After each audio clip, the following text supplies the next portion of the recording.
شکر اس کی اللہ تبارک و تعالیٰ نے فرمایا تم اگر شکر کرو گے لَإِن شَكَرْتُمْ لَأَزِيدَنَّكُمْ، میں زیادہ دوں گا۔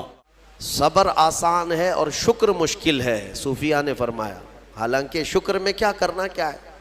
صبر دیکھا جائے تو کٹھن ہوتا ہے، برداشت کرنا ہوتا ہے، مصیبت آئی خاموش رہنا ہے، کسی چیز کی کمی ہو گئی خاموش رہنا ہے، یہی تو صبر ہے۔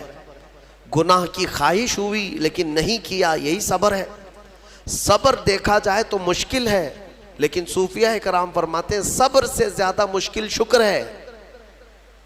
شکر ہے وہ کیسے؟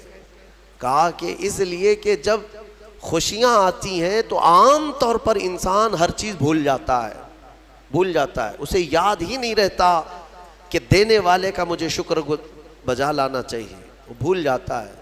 یہی تو ہم نے دیکھا ہے۔ آپ تھوڑا سا تجزیہ کر کے دیکھ لیں اپنی زندگی میں، تھوڑا غور و فکر کر کے دیکھ لیں۔ ہمارے گھروں میں بھی جو کچھ بھی ایکٹیویٹیز ہوتی ہیں، جو معمولات چلتے ہیں، اگر گھر کے اندر کوئی مصیبت آئی تو آپ فاتحہ کروائیں گے، قرآن پڑھوائیں گے۔ میت ہو گئی تو کیا کریں گے؟ سب سے پہلے قرآن پڑھواتے ہیں۔ کسی کی بیماری ہو گئی، نزا کا وقت آیا، کسی کو بلایا، آپ قرآن پڑھوا رہے ہیں۔ بہت سخت بیمار ہے، پانی پڑھ کر کے پھکوا رہے۔ یہ ساری مصیبتوں کے وقت آپ قرآن یا عبادت کی طرف جا رہے ہیں، سجدہ کر رہے ہیں۔ لیکن کبھی شادی ہو رہی ہے گھر میں، بچے کا عقیقہ ہو رہا ہے، ولیمہ ہے، منگنی ہے، ان سب مواقع پر جو خوشیوں کے ہیں، کب قرآن خوانی ہوتی ہے؟ کب قرآن پڑھا جاتا ہے؟ کیا رب ذوالجلال کی بارگاہ میں پہلے سے کوئی شکرانے کی محفل ہوتی ہے؟ بہت کم دیکھا گیا۔ موت پر، غم پر، بیماری پر دعائیں مانگی تو ضرور جاتی ہیں، قرآن پڑھا تو جاتا ہے، لیکن خوشیوں کے موقع پر بندہ بھول جاتا ہے۔ اسی لیے صوفیہ اکرام نے فرمایا شکر جو ہے یہ مشکل ہے، اور منافق شکر نہیں کر سکتا۔ یہ مومن کو عطا کی ہوئی نعمت ہے شکر کرنا۔ شکر کیسے کریں گے آپ؟ شکر کے بہت سارے طریقے ہیں۔ صرف یہ نہیں ہے کہ زبان سے کہہ دیا الحمدللہ، بلکہ تمہارے ہاتھ و پیر بھی شکر بجا لاتے ہیں، تمہاری زبان بھی اور تمہارا دل بھی۔ تینوں طریقے ہیں شکر کے۔ کسی کی زبان چلتی ہی نہیں تو کیا وہ شکر گزار نہیں ہے؟ لیکن اگر اللہ رب العزت کے حوالے اپنے آپ کو کر دیا، دل سے وہ کہتا ہے کہ مولا میرا کچھ نہیں، سب تیرا ہے، وہ دل سے کہہ رہا ہے، اس کے دل کا شکر ہے۔ وہ ہاتھ اور پیر اگر عبادت کے لیے اٹھاتا ہے تو یہ ہاتھوں اور پیروں کی طرف سے اللہ کا شکر ہے، اور پھر زبان سے اگر کہتا ہے تو یہ زبان کا شکر ہے۔ الحمدللہ۔ اور میرے عزیزوں، اللہ تبارک و تعالیٰ کو شکر ہی پسند ہے، اور شکر کا جو سب سے بہترین لفظ ہے وہ کیا ہے؟ شکر کرنے کا اللہ کا سب سے بہترین لفظ کیا ہے؟ الحمدللہ۔ یہی ہے نا؟ آپ کو عادت ڈالی گئی ہے کہ کسی نے بھی اگر آپ سے پوچھا کہ طبیعت کیسی ہے تو آپ کیا کہتے ہیں؟ الحمدللہ۔ چاہے سر درد ہو ہی رہا ہو لیکن آپ کہتے ہیں الحمدللہ۔ یہ شکر کرنے کا سب سے بہترین لفظ کیا ہے؟ الحمدللہ۔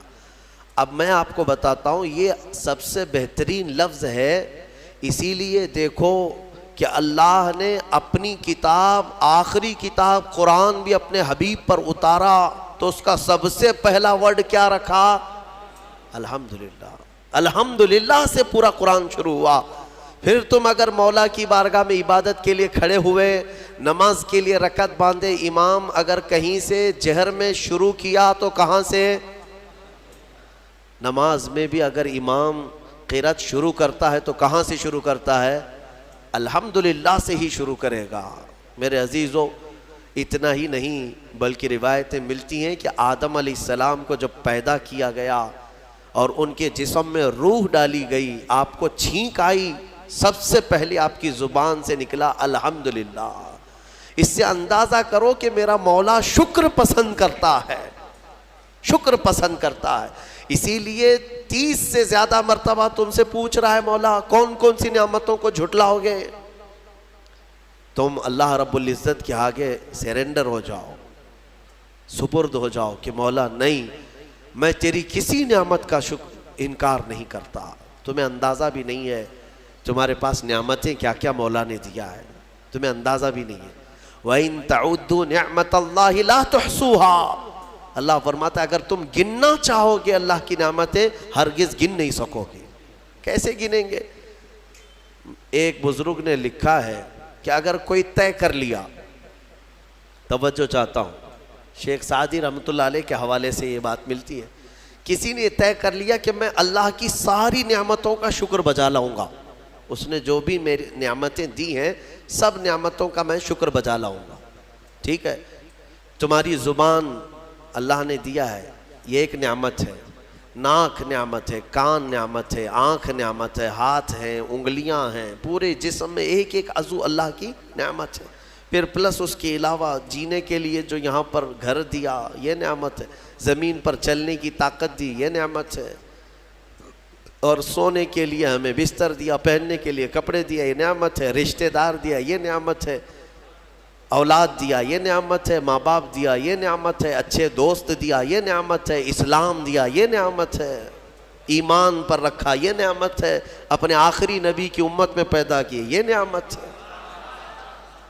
یہ ہزاروں نعمتیں ہیں، لیکن اگر تم چلو طے کر لیتے ہو کہ میں اللہ کی ساری نعمتوں کا ایک ہی بات دیگرے شکر بجا لاؤں گا، اے اللہ تو نے مجھے زبان دی الحمدللہ، تو نے مجھے ناک دی الحمدللہ، سب نعمتوں کا شکر کرنے کا اگر کسی نے ارادہ کر لیا تو شیخ سعدی فرماتے ہیں تو پہلے وہ بیٹھ جائے، اس کو اللہ نے جو سانسیں دی ہیں نا یہ سب سے بڑی نعمت ہے، ایک سانس اندر جاتی ہے یہ نعمت، سانس باہر نکلتی ہے یہ نعمت، اگر تم نے سانس لے لیا نکلی نہیں باہر تو ختم ہو گئی تمہاری زندگی، اور سانس نکلی اندر لے نہیں پا رہے ہو یہاں پر بھی زندگی ختم۔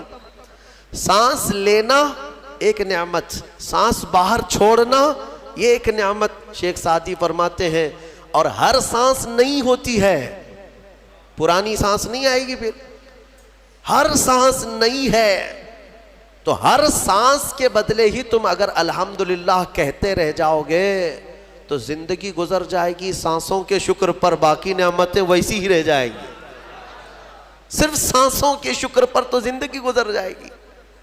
میرے عزیزو اندازہ بھی نہیں کر سکتے کہ اللہ نے کون کون سی نعمتوں سے نوازا ہے۔ تمہیں پتہ ہے میں ایک مرتبہ اس چیز کو بھی پڑھا تھا کہ اگر تمہیں سانس خرید کر کے لینا پڑ جائے، ہاسپٹل میں جا کر کے دیکھو آکسیجن کا ایک سلنڈر جو کبھی مریضوں کو لگایا جاتا ہے کتنی قیمت کا ہوتا ہے، دن بھر میں وہ کتنے سلنڈر سانس کھینچتا ہے۔ اس اعتبار سے اگر تمہاری زندگی 60 سال کی ہوئی اور 60 سال تمہیں آکسیجن خرید کر کے لینا پڑا تو تقریباً اس کی قیمت جو ہے کئی 100 کروڑ میں چلی جاتی ہے۔ ایک اندازے کے مطابق 50 سے 60 کروڑ کا آکسیجن تمہیں لگ جاتا ہے، تو کیا یہ ہر آدمی کیپیبل ہے اپنی سانسوں کو پیسے سے خرید سکے گا؟ اور رب ذوالجلال نے تمہارے لیے اتنی آسانیاں کی ہیں کہ سانس ایسا نہیں ہے کہ فلاں شہر میں ملتی ہے جا کر کے لائیں اور پھر کھینچیں، تم جہاں ہو تمہاری ناک کے قریب ہوائیں کیا ہے۔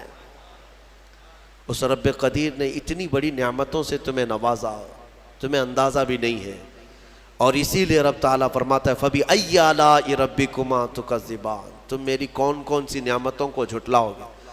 حاتم اصم ایک بزرگ ہے، حضرت حاتم خلیفہ ہارون رشید کے زمانے کے ہیں۔ خلیفہ ہارون رشید کے زمانے میں بادشاہ نے ایک مرتبہ ان کو طلب کیا اور پوچھا کہ کچھ نصیحت کیجیے آپ مجھے۔ وہ اکثر بڑے بڑے علماء کو دربار میں بلاتا اور نصیحت حاصل کرتا۔ حضرت حاتم اصم رضی اللہ تعالیٰ عنہ نے بادشاہ سے ایک سوال کیا کہ ہارون اگر تمہارے ساتھ ایسا ہو جائے زندگی میں اور پیاس کی شدت ایسی ہے کہ تم بلک رہے ہو، اگر تم کو کوئی ایک گلاس پانی دینا چاہے اور وہ پیسوں میں دینا چاہے، اور اس آدمی کے علاوہ کسی کے پاس پانی نہیں ہے، تم ایسی جگہ پر پہنچ گئے ہو جنگل میں یا صحرا میں، تو تم اس کو کتنے پیسے دے کر خرید سکتے ہو؟ ایک گلاس پانی وہ بہت بڑی قیمت لگا رہا ہے، تم کو اگر بہت شدت کی ضرورت ہے تو تم کتنا مال دے کر کے خریدو گے؟ خلیفہ ہارون رشید نے کہا میں اپنی آدھی سلطنت بھی دینے کو تیار ہو جاؤں گا ایک گلاس پانی، کیونکہ ضرورت ہے انسان کی، جان بچانا ہے۔ تو حاتم اصم نے کہا ٹھیک ہے، تمہیں پانی تو مل گیا، کبھی ایسا ہوا تمہاری زندگی میں تم نے پانی تو پی لیا، پیٹ بھر کر پی لیا، پیٹ بھر کر کے، لیکن پانی اب نکلتا نہیں ہے، باہر نہیں نکلتا پانی، کوئی صورت ہی نہیں ہے کہ تمہارا پانی باہر آئے، پیشاب بند ہو چکا ہے۔ کوئی ایک حکیم ایسا ہے جو تم سے یہ کہے کہ میں تیرے پیٹ کا پانی باہر نکال دوں گا تو تو اسے کتنی قیمت دے گا؟ ہارون رشید نے کہا اس کو بھی میں اپنی آدھی سلطنت دے دوں گا، میرا پانی نکالتا ہے۔ تو حضرت حاتم اصم نے فرمایا ہارون تیری پوری سلطنت کی قیمت ایک گلاس پانی کے برابر ہے، اگر نہ ملے تو آدھی سلطنت اور مل جائے نکالنے کے لیے آدھی سلطنت، تو سوچ وہ رب ذوالجلال بغیر کسی قیمت کے روز تجھے پلاتا بھی ہے اور روز تیرے سے نکالتا بھی ہے، کتنی بڑی نعمت ہے تیرے لیے۔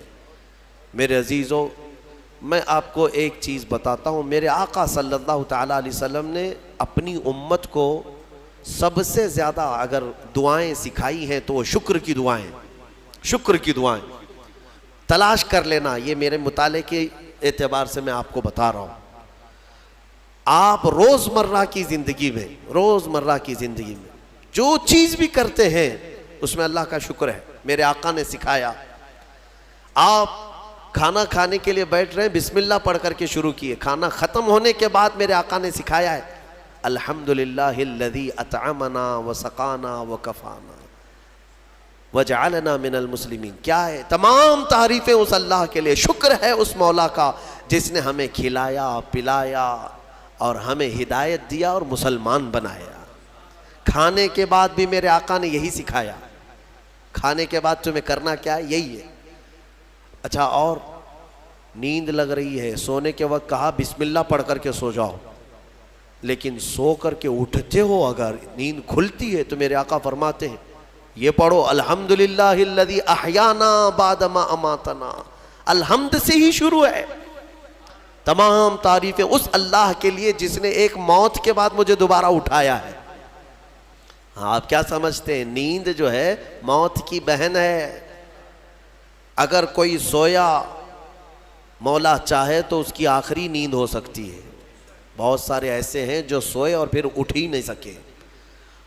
نیند کی حالت ایسی ہوتی ہے کہ وہ آدھی موت کے برابر ہے، اس کو خبر نہیں ہوتی، اسی میں وہ چلا بھی جا سکتا ہے، اور پھر جب تمہیں بیدار کرتا ہے مولا تو یہ نعمت ہے، بہت بڑی نعمت ہے کہ تمہیں موت کے منہ میں لے جا کر واپس لے آیا۔ جب بھی تم اٹھتے ہو میرے آقا نے فرمایا شکر بجا لاؤ، شکر ہے اس اللہ کا، تمام تعریفیں اس اللہ کی، بعد ما اماتنا احیانا بعد ما اماتنا، ہمیں موت دینے کے بعد دوبارہ اٹھایا ہے، اس اللہ کا شکر ہے۔ سو کے اٹھو تو الحمدللہ۔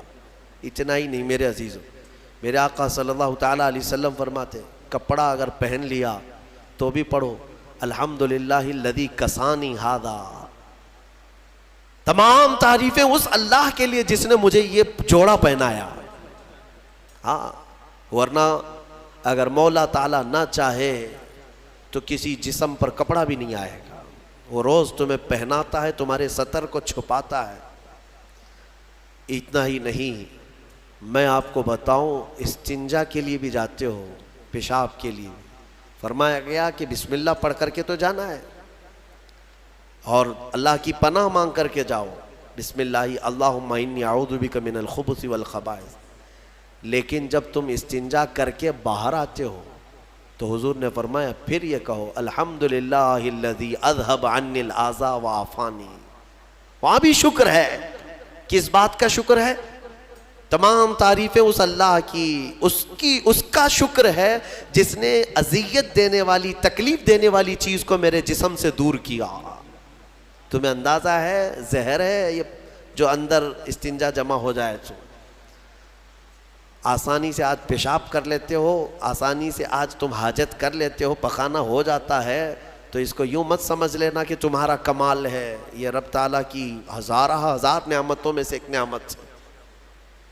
اگر پیشاب تمہارا رک گیا، کڈنی کام کرنا چھوڑ دیتی ہے، آج جاؤ ہاسپٹلوں میں دیکھو ڈائلیسس کی مشینوں پر کتنے مریض سوئے ہوئے ہیں۔ تمہیں پتہ ہے پیشاب اگر نہیں نکلتا تو آج کے زمانے میں نیا ایک علاج ہے، ڈاکٹرز کیا کرتے ہیں کہ پانی جو ہے یہ پیشاب پورا خون میں مل جاتا ہے اور زہر بنتا ہے جسم میں۔ اگر ایک دن پیشاب نہیں ہوا تو پانی تمہارا جسم میں بھر جائے گا، اسی کو کریٹینن کا لیول بڑھنا کہتے ہیں، زہر بھر جاتا ہے۔ اب اس کو نکالیں کیسے؟ باہر آتا نہیں ہے، باہر آتا نہیں ہے۔ ڈاکٹر اس کے لیے ڈائلیسس کی مشین اس کو لٹاتے ہیں، کیا کرتے ہیں بڑی موٹی موٹی 2 سوئیاں یہاں حلق میں ڈالتے ہیں گردن کے پاس، یا پھر ہاتھ سے ایک پائپ جسم کا پورا خون نکالتا ہے اور مشین میں ڈالتا ہے، اور مشین فلٹر کرتی ہے، دوسرے پائپ سے فلٹر کیا ہوا خون اندر جاتا ہے، اور جو پانی ہے وہ مشین نکال کر کے باہر ایک ڈبے میں پھینکتی رہتی ہے۔ میرے عزیزو، میں نے اپنی آنکھوں سے دیکھا ہے ایک بار ڈائلیسس کرنے کے لیے 4 گھنٹے لگتے ہیں، 4 گھنٹے لگتے ہیں، اور کئی مریض ایسے ہیں جن کو ہفتے میں 3 مرتبہ یہ کرنا پڑتا ہے، اور ڈاکٹر ان کو 1 بوتل پانی دیتا ہے، لمیٹڈ پانی پینا، پورے 2 دن میں 1 لیٹر سے زیادہ پانی مت پیو۔ اللہ چاہ کر کے وہ پانی نہیں پی پاتے، چمچ سے پانی پیتے ہیں، ڈھکن سے پانی پیتے ہیں کہ زیادہ ہو گیا تو جسم میں نکلنے کی جگہ نہیں ہے۔ خیر یہ تو ڈاکٹرز نے پیشاب نکالنے کے طریقے تو اپنا لیے میرے عزیزوں، لیکن اگر پخانہ نہیں نکلا تو اب تک اس کے علاجات بھی نہیں ملتے۔ کھا لیا آپ نے، اگر یہ غلاظت نہیں نکل پائی تمہارے اندر تو پورے جسم میں یہ زہر بن کر کے پھیل جائے گا، موت کا سبب بن جاتا ہے۔ جب ہم بیت الخلاء میں جاتے ہیں اور پیشاب پاخانہ کر کے نکلتے ہیں تو تمہیں کیا لگتا ہے میرے عزیزو؟ یہ اللہ کی ہزارہ نعمتوں میں سے ایک نعمت ہے کہ اذیت دینے والی چیز کو اس نے ہمارے جسم سے ہٹایا ہے۔ اسی لیے مولا فرماتا ہے فَبِأَيِّ آلَاءِ رَبِّكُمَا تُكَذِّبَانِ، تم میری کون کون سی نعمتوں کو جھٹلاؤ گے؟ اچھا یہ تو نکلنے والی بات میں نے کیا نا، نکلنے والی بات، لیکن تمہیں پتہ ہے تمہیں اگر کھانے کے لیے بھوک نہ لگے تو کچھ نہیں کر سکو گے۔ کھانے کی خواہش ہونا یہ اللہ کی نعمت ہے، بھوک لگنا یہ اللہ کی نعمت ہے۔ اچھا یہ بھی میں آپ کو بتا دوں، بھوک لگتی نہیں ہے کسی کو تو یہ مصیبت ہے، کھا ہی نہیں سکتا، بغیر بھوک کے وہ اندر لے بھی نہیں سکتا لقمہ۔ یہ رب تبارک و تعالیٰ کی طرف سے نظام رکھا گیا ہے، وہ بھوک لگتی ہے وہ کھاتا ہے۔ اور ایک بات میں بتا دوں، ایک بڑی بیماری ہے دنیا کی، بھوک تو بہت لگتی ہے، آدمی کھائے جاتا ہے لیکن پیٹ بھرتا نہیں، سیرابی نہیں ہوتی، شکم سیر نہیں ہوتا۔ یہ بیماری ہے ہیضے کی بیماری۔ اس بیماری میں حجاج بن یوسف مر گیا، ہاں بڑا گورنر تھا، جانتے ہیں بھوک اتنی لگتی تھی اس کو کہ ایک مرتبہ ایک گائے پوری ذبح کر کے بھون کر کے اس کو کھلائی گئی، پیٹ نہیں بھرا، خواہش ابھی بھی باقی ہے، بھوک ابھی بھی ہے، اور کچھ کھلا دو اور کچھ کھلا دو۔ اس کو پھر انڈے کھلائے گئے، مرغیاں کھلائی گئی، اتنا کھلایا گیا کہ پیٹ پھٹ گیا، پیٹ پھٹ گیا اور زہریلا ہو گیا۔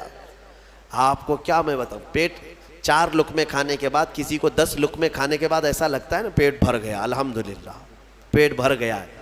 یہ جو شکم سیر آپ کو لگتا ہے یہ اللہ کی نعمت ہے۔ کچھ لوگوں کو یہ بیماری ہے کہ تم ان کو 4 کلو بھی اندر کچھ ڈال دو تو یہاں کی جو چاہت ہے وہ نہیں جائے گی، ہاں خواہش نہیں ختم ہوگی۔ اسی طرح پیاس لگنا اللہ کی نعمت ہے، اور پیاس کا بجھ جانا یہ بھی نعمت ہے۔ سکرات کے وقت میں فرمایا گیا اگر ایک ندی پانی بھی اس کو پلایا جائے تو یہ حلق نہیں سوکھے گا، پیاس باقی رہے گی، اور پانی اور پانی اور پانی. تم اندازہ کر سکتے ہو ایک گلاس پانی پینے کے بعد اگر ٹھنڈک لگی، ہاں پیٹ بھر گیا، پیاس بجھ گئی، نعمت ہے اللہ کی یہ. اور ایک بیماری یہ ہے کہ اس کے اندر ایک بالٹی پانی بھی ڈال دیا جائے تو حلق نہیں سوکھتا، پیاس بجھتی نہیں ہے، پھر زبان چپکنے لگتی ہے، زبان چپکنے لگتی ہے، حلق سوکھنے لگتا ہے. یہ بیماری ہے. میرے عزیزوں، میں تو صرف تمہارے جسم کی نعمتیں گنا رہا ہوں، تمہیں اندازہ بھی نہیں ہے. ابھی چند دنوں قبل میں نے اپنے بچوں کے سامنے بھی ایک بات عرض کیا تھا. میں 1-2 سال قبل شاید ایک مطالعے میں تھا، کسی چیز کی اسٹڈی میں، ایک نئی چیز میرے مطالعے پہ آئی تھی. ایک صاحب کئی دنوں سے وہ بیمار رہتے تھے. ان کو ہوتا کیا تھا، چلتے تھے تو اچانک ٹیڑھے ہو جائے اور ایسا لگے کہ دیوار گر رہی ہے. روڈ پہ چلے تو ایسا لگے کہ یہ گاڑی میرے اوپر گرے گی. ہاں یہ ایک بیماری ہے. آپ زمین پر کھڑے ہوتے ہیں، 2 پیروں سے کھڑے ہوتے ہیں نا، بیلنس کیسے رہتا ہے تمہارا؟ یہ چاہے موٹے ہو تگڑے ہو لیکن سیدھے تو کھڑے رہتے ہو. اور چلتے ہو تو کیا ایک طرف جھک جھک کے چلتے ہو؟ کبھی ادھر کبھی ادھر نہیں. ہوائیں چاہے جتنی بھی آئیں آپ سیدھے چلتے ہیں. یہ کون ہے جو تمہارے بیلنس کو مینٹین کیا ہوا ہے؟ صرف 2 ٹانگوں پر تمہارے پورے وزن کو کس نے قائم رکھا ہے؟ اگر تجربہ کرنا ہے تو مٹی کا ایک پتلا اس طرح سے چلا کر کے دکھاؤ، 2 ٹانگوں پر چلا کر کے دکھاؤ، بیلنس کون رکھے گا؟ ارے پتلے بھی اگر بنا کر کے کھڑا کرتے ہیں کہیں اسٹیچو تو انہیں گاڑ دیتے ہیں، کھڑا نہیں کر پائیں گے. اتنا تمہاری ہی وزن کے بعد 80 کلو کا ایک پتلا بناؤ مٹی کا اور اس کو صرف پیروں پہ کھڑا کر کے دکھاؤ، نہیں کھڑا ہوگا، ہوا آئے گی گر جائے گا. تمہیں ہوا کیوں نہیں گراتی؟ کون ہے جو تمہیں برقرار رکھا ہوا ہے؟ آپ کو میں بتاؤں تو حیرت ہوگی آپ کہ کون سی چیز مینٹین کرتی ہے. پتہ ہے آپ کو کون سی چیز تمہارے جسم کے اندر؟ نہ تمہارے ہاتھ نہ تمہارے پیر. اللہ اکبر، اللہ کی نعمتوں پر قربان جاؤ. ایک صاحب انہوں نے مجھ سے ملاقات کی تھی اور اپنی بیماری یہ بتائی تھی کہ ایسا لگتا ہے، تعویذ بھی کرائے، دعا بھی کرائے، وظیفے بھی کروائے، بہت ساری. ایک ماہر دانشور تھے، انہوں نے مجھ سے یہ کہا کہ مولانا مسئلہ یہ ہے کہ ہمارے دونوں کانوں کے بیچ میں ایک چھوٹا سا پارا، ایک قطرہ ہوتا ہے پارے کا، لکوڈ پارا. دیکھیں آپ بی پی چیک کرنے کے وقت جو چڑھتا اترتا ہے مشینوں پہ، اس طرح کا ایک ہلکا سا ایک لکوڈ قطرہ ہمارے دونوں کانوں کے برابر بیچوں بیچ ہوتا ہے، اور وہ قطرہ ہے جو پورے بیلنس کو مینٹین کرتا ہے. وہ ایک قطرہ ہے. اگر اس قطرے کے اندر ذرا برابر بھی ادھر ادھر ہوا، وہ ایک طرف ہو گیا تو آدمی یوں چلنے لگ جائے گا. اگر وہ اس طرف ہو گیا قطرہ تو پھر آدمی اس طرف جھک جائے گا. اور یہ جلدی ہوتا نہیں ہے. وہ اتنا مضبوطی کے ساتھ پورے انسانوں کے جسموں کو سنبھالے رکھتا ہے. میرے عزیزوں، پھر میں یہ پوچھتا ہوں فَبِأَيِّ آلَاءِ رَبِّكُمَا تُكَذِّبَانِ، تم اپنے رب کی کون کون سی نعمتوں کو جھٹلاؤ گے؟ اور ایک بات، عجیب چیزیں میں نے دیکھی، کبھی ہم غور نہیں کرتے نا اپنے جسم میں، اور اسی لیے میرا رحمان فرماتا ہے وَفِي أَنفُسِكُمْ أَفَلَا تُبْصِرُونَ، تمہاری ذات میں میری نشانیاں ہیں، تم دیکھتے نہیں؟ اللہ پوچھ رہا ہے تمہاری اپنی ذات میں میری نشانیاں ہیں. محبوب الہی نظام الدین اولیاء رحمۃ اللہ تعالیٰ علیہ نے فرمایا اللہ تبارک و تعالیٰ تک اگر پہنچنا چاہے بندہ تو صرف اس کی نسیں جو ہے نا، اس کی رگیں، یہی کافی ہیں اس کے لیے. ہاں میرے عزیزوں، آج بھی ڈاکٹرز یہ کہتے ہیں کہ تمہارے جسم کے اندر کی نسیں اگر کھول کر کے پھیلا دی جائیں تو 10,000 کلومیٹر تک پھیل جائیں گے، یعنی تقریباً ایک دنیا گھومنے کے برابر. اتنی نسیں تمہارے جسم کے اندر ہیں کہ اگر ان کو کھول کر کے پھیلا دیا جائے تو اتنی لمبی ہو. کون ہے جو یہ سارا مینٹین کیا ہوا ہے؟ اور ہر نس میں وہ خون کو دوڑاتا ہے اور پھر واپس پہنچاتا ہے دل تک. ایک چیز میں جو کہہ رہا تھا وہ یہ ہے، عجیب سی چیز ہے. ایک صاحب نے فرمایا کہ ایک بیماری ہے کہ یہ ایک صاحب ہیں کہ ان کی آنکھوں کی پلک بند ہی نہیں ہوتی. اس پر تحقیق کی گئی. میرے عزیزو کتنی چھوٹی چیز لگتی ہے. آپ پلکیں جھپکاتے ہیں نا، آپ کے اختیار میں نہیں، اور بہت ہلکی سی ہے. یوں کیا بند ہوئی، یوں کیا کھول دیا. آنکھیں بند ہو رہی کھل رہی ہے. آپ کو پتا ہے اس کے اندر کیا چیز ہے؟ کہا کہ ایک بہت ہلکا سپرنگ ہے ان پلکوں کے بھی اوپر. باقی سب جگہ اس طرح اپنے آپ نہیں ہوتے ہیں کہ خود سے جو ہے بند ہو رہی ہو کھل رہی ہو. کان کیا اس طرح کرتا ہے ہمارا؟ اٹھ گیا اپنے آپ، بیٹھ گیا اپنے آپ.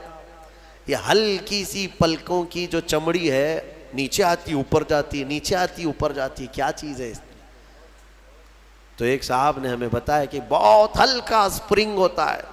اگر وہ سپرنگ ختم ہوا کسی کا تو بلڈوزر سے بھی کھینچ کر کے بند نہیں کر سکو گے. ان پلکوں کی چھوٹی سی چمڑی کو کھینچ کر کے بھی بند نہیں کر سکو گے، وہ بند نہیں ہوگی پھر. اسی لیے مردوں کو دیکھو، اگر کسی کی آنکھیں بند نہیں کیا آپ نے موت کے بعد، وہ کھلی رہ گئی، تو پھر آپ گھنٹوں کھینچ کھینچ کے اس کی آنکھ بند کرو، بند نہیں ہوگی، نہیں ہوگی.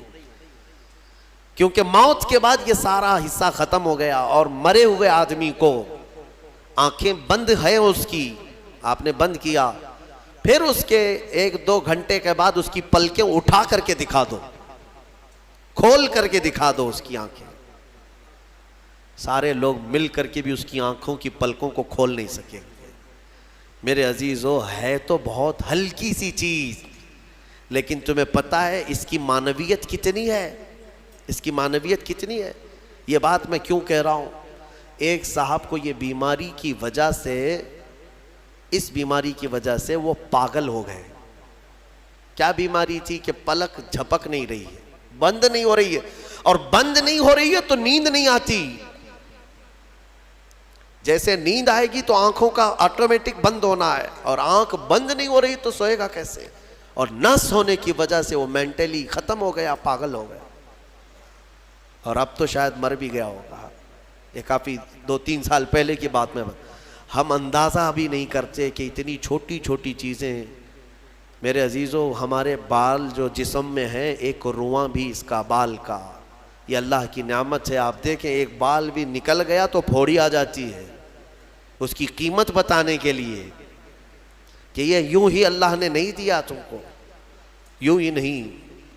ایک خاتون کو میں نے دیکھا تھا، چھوٹی سی لڑکی تھی، وہ اس کے صرف یہ آنکھوں کے اوپر کی بھویں نہیں تھی اور بال کچھ بھی نہیں تھے، جس کی وجہ سے وہ اتنی ڈراؤنی لگتی تھی کہ بچے دیکھ کر کے بھاگ جاتے تھے.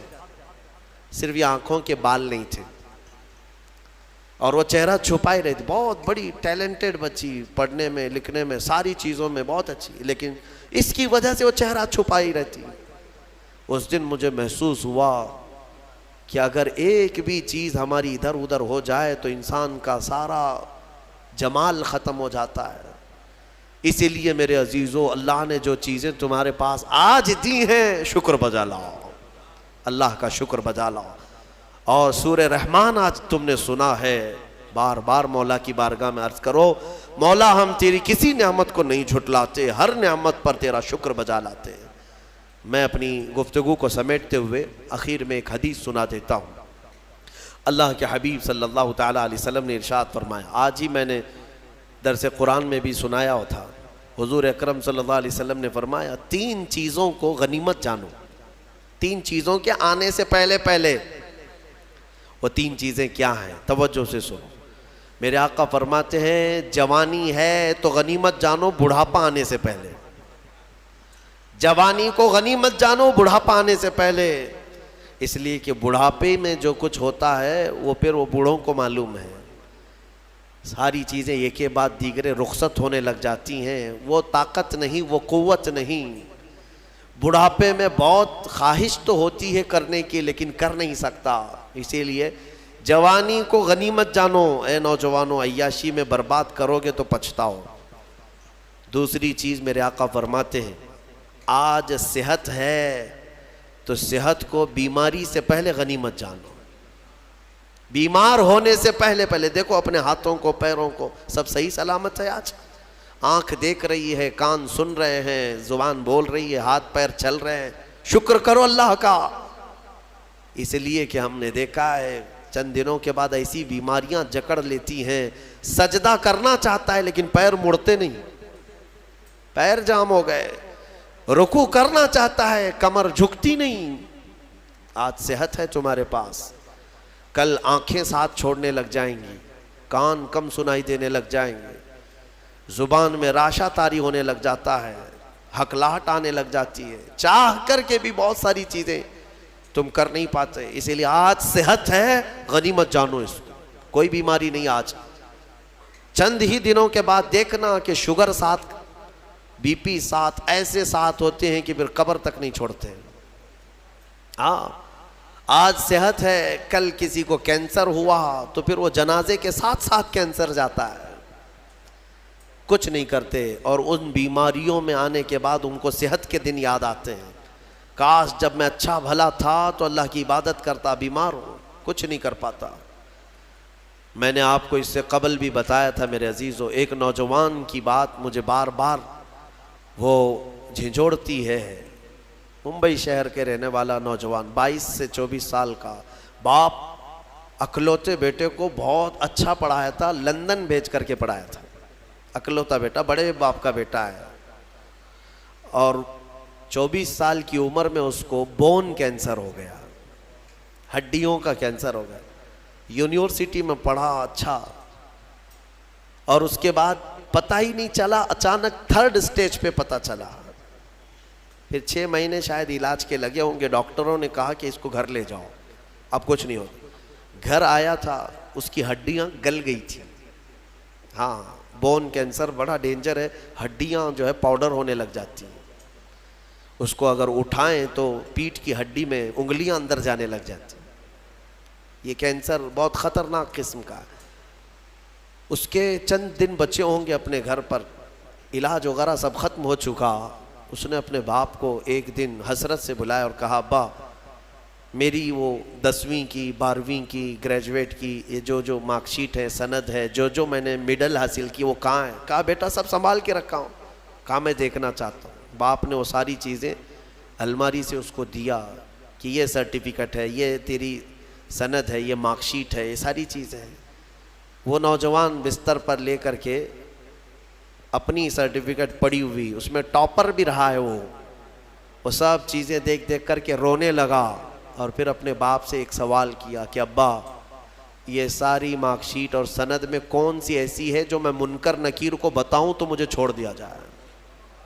کیونکہ میں جا رہا ہوں اب آخری سفر پر، میں آخری سفر پر جا رہا ہوں. اب تو میرے پاس اتنا وقت بھی نہیں ہے کہ میں کوئی اور چیز حاصل کروں. اس کے باپ نے مجھے یہ چیز بتائی تھی. وہ کہتے تھے کہ مولانا آپ بچوں کو بتاؤ، واقعی صحت جب تک تھی تم نے نہ قرآن کی طرف توجہ دیا، نہ میرے رحمان کو راضی کرنے کی کوشش کی. صحت آج ہے تو شکر بجا لاؤ اللہ کا، بیماری میں وہ مولا تمہارے ساتھ ہوگا. 2 چیزیں میں نے عرض کی ہے. جوانی کو غنیمت جانو بڑھاپا آنے سے پہلے، صحت کو غنیمت جانو بیمار ہونے سے پہلے، اور سب سے بڑی چیز میرے آقا فرماتے ہیں زندگی کو غنیمت جانو موت آنے سے پہلے. ہاں ٹھیک ہے، بڑھاپے میں کچھ تو کر سکتے ہو، بیماری میں کچھ تو کر سکتے ہو، مرنے کے بعد کیا کر سکتے ہو؟ تو اس لیے آج زندہ ہیں، اسی کو غنیمت جانو کہ اللہ ابھی تو ملک الموت نہیں آیا، ابھی تمہارے پاس ٹائم باقی ہے، سانسیں چل رہی، وقت باقی، صحت بھی ہے، جوانی بھی ہے، زندگی بھی ہے، تو سب ہے تمہارے پاس. پھر اللہ کی ناشکری کرنا میرے عزیزو یہ سب سے بڑا گناہ ہے. اسی لیے میرے آقا صلی اللہ علیہ وسلم نے فرمایا معراج کی رات میں نے جہنم میں سب سے زیادہ عورتوں کو دیکھا. حضور سے پوچھا عورتوں نے کہ کس وجہ سے؟ حضور نے وجہ یہی بتائی، ہن یکفرن العشیر، وہ اپنے شوہروں کی ناشکری کرتی ہیں. ناشکری کرتی ہیں. کب تو نے میرے ساتھ اچھا کیا, یہ لفظ کہتی ہیں جس کی وجہ سے مولا ان کو جہنم میں پہنچایا. عورت اگر شوہر کی ناشکری کی وجہ سے جہنم میں ہے تو یہ بندے جو سیدھے رحمان کے ناشکرے ہیں وہ کس قدر جہنم میں جلیں گے. اسی لیے میں ڈراتا ہوں اس بات سے کہ اللہ رب العزت کا شکر بجا لاؤ. جیسا رکھا ہے اس نے بہت ہے, بلکہ دیکھا جائے تو ہماری حیثیت سے زیادہ اس نے عطا کیا ہے. شیخ سعدی رحمۃ اللہ تعالیٰ علیہ کی وہ بات یاد آتی ہے, ان کی چپل گم ہو گئی تھی, کانٹے اور کنکر چبھنے لگے, مسجد میں آئے سجدے میں رونے لگے, سفر میں ہوں